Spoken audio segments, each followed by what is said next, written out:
دۆنالد ترەمپ حەز ناکا خەڵکی ئەمریکا زۆر بچن بۆ توالێت. دەڵێ هیچ معنایتیان نییە ڕۆژانە هەر کەسێک دەبۆ 15 جار ئەچێتە توالێت خۆی بەتاڵەکاتەوە دواییش بە گۆژم پڕ بە خەزانێک ئاوی پیاکە.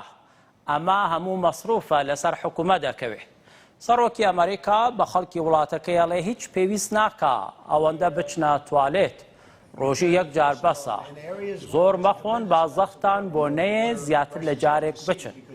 دۆنالد ترەمپ ئەم قسانەی بۆ کۆمەڵێ لە بزنسکاری ئەمریکا کرد.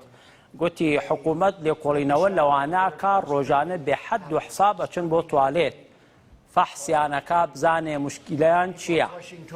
لێکۆڵینەوە لەو کەسانەکە ئاوی مەخسەلە زۆر بەرەدەنەوە لەگەڵ ئەوانەشی لە حەمام خۆیانەشۆن سەعاتێ لە بەردەم شاوەرەکەیە ئاوەستن بە حەد و حساب ئاوی گەرم بە خۆیان ناکەن. ئەبێ واز لەم ئەتوارانە بێنن چونکە خەڵکی وا هەیە ئاو بە بەلوعەیە نایێت.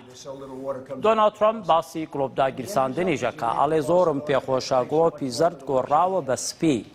گڵۆپە زەردەکان ڕەنگی منەکەن بە پرتەقاڵی. خۆم سوورکارم موزەردم کە گڵۆپی سەییش لێم دەدا وەک پرتەقاڵ دەرەچم.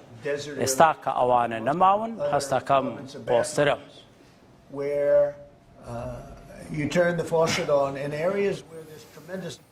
سپاس کە بینەرمان بوون.